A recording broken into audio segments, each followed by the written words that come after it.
c'est l'histoire. Suivez-moi. Il n'a encore qu'un château fort. Depuis ces temps reculés, de familles en familles, de girons en girons, le château et son nom ont traversé l'histoire.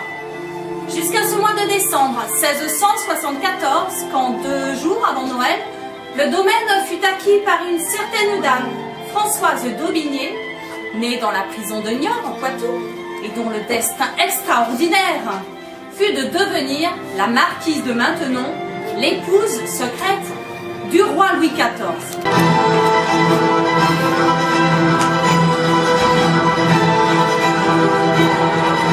Venez, suivez-moi.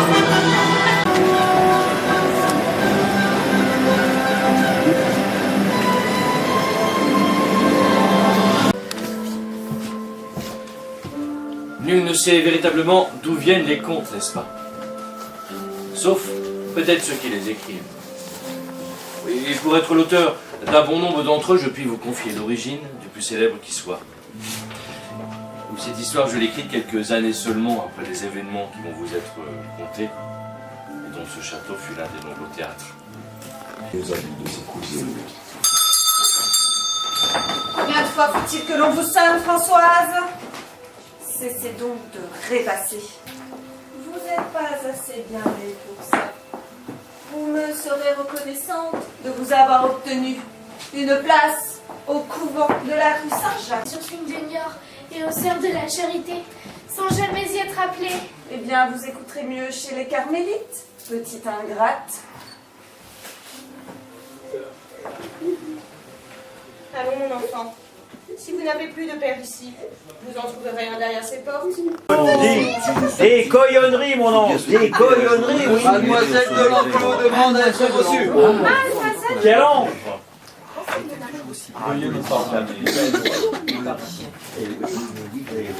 La plus aimable du monde. Si légère en amour qu'elle en change encore et en changera toujours. Oh, Scarron, c'est qu'il faut être infidèle aussi longtemps qu'on peut. Car un temps vient, vous ne l'êtes pas, qui veut. Vous aimez? On ne peut vaincre sa destinée. Oh, Monsieur Racine nous en donna lecture il y a quelques jours, lors d'un après-dîner chez Mademoiselle de Champmêlé. Lorsqu'on est distingué par le roi.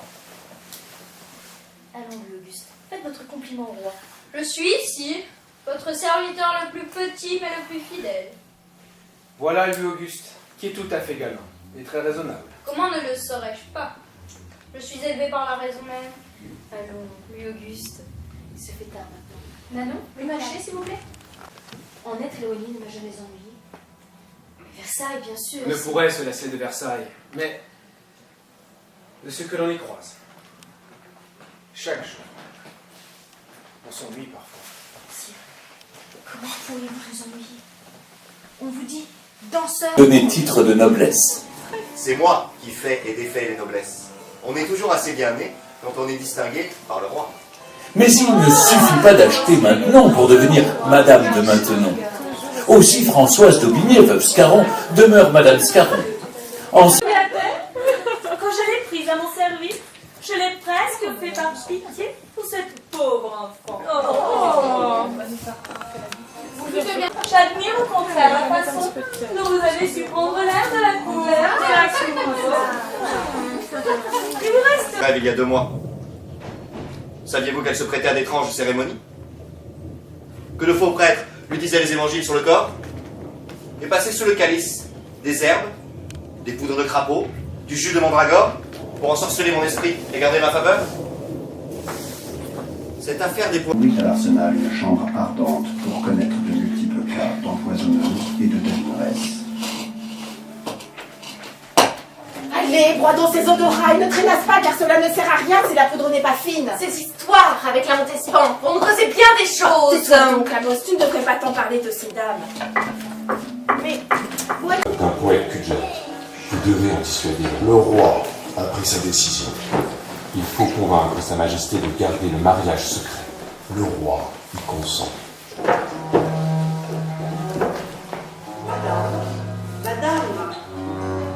Pardon, oui, je songeais. Merci, madame.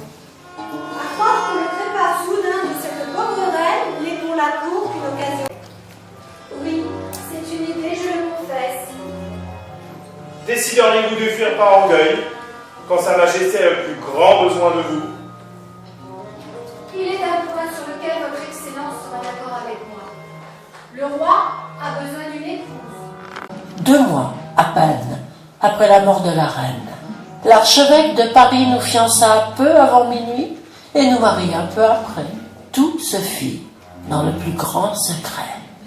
Que ce que Dieu a uni, l'homme ne le sépare pas. Le roi l'aima. Il l'aima pendant les 32 années de règne et de mariage qui suivirent la nuit de cette union. Allons? N'ayez crainte. Ça ne sent pas bon, madame. Je préfère rester avec vous. Je serai juste là. Pauline déconne. Je l'ai souvent entrepris trop légèrement et soutenu par vanité. Soyez un prince pacifique et soulagez vos sujets. Ce que je suis assez malheureux de n'avoir pu faire. Sire, il faut vous reposer et recevoir les sacrements.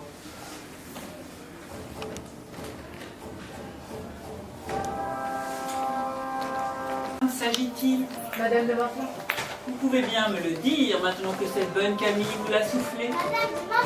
Madame de Maintenon. Madame de tout, oui.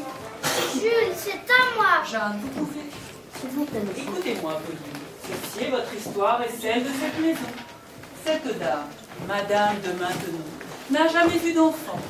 Mais elle a... La ferme ne peut pas tout y changer. Pauline, c'était il y a très longtemps. Depuis, bien des gens ont vécu ici et bien d'autres y vivront après nous, la petite Pauline. Voyez-vous, monsieur Ferrand, nous devons maintenir Maintenon pour les siècles à venir, car ce château est un héritage. Mais restaurer ne doit pas vouloir dire reconstruire à l'identique. Conserver, certes, mais aussi moderniser, réinventer. En somme, agir avec l'intelligence du passé. Et le goût de l'avenir, Paul. Précisément, ce qui importe dans un lieu comme celui-ci, c'est avant tout de ne pas trahir son âme.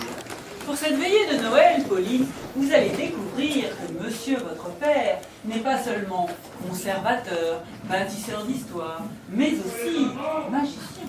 Je ne sais quelle mode viennoise. La mode viennoise. Parle de votre sapin, Alicia. Viennois ou non, ce sapin est très beau.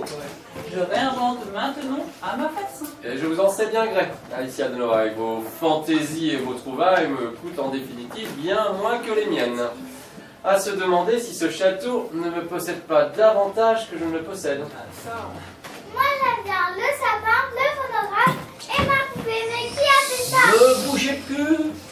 1, 2, 3. Oh, ça, c'est magique. Joyeux Noël. Il déclare la guerre. Ce même jour, l'amiral Darlan, commandant en chef des forces maritimes françaises, installe son état-major dans un nouveau poste de commandement tenu secret. Maintenant, nom de code, Marseille.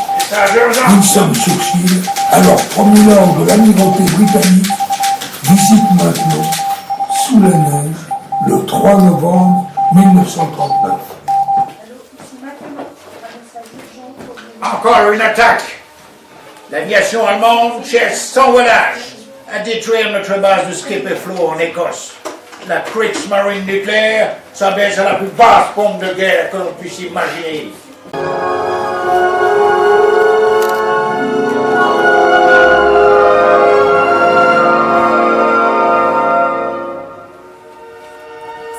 Voici la nuit, sonne l'heure, et l'enchantement survient. Un rêve éveillé.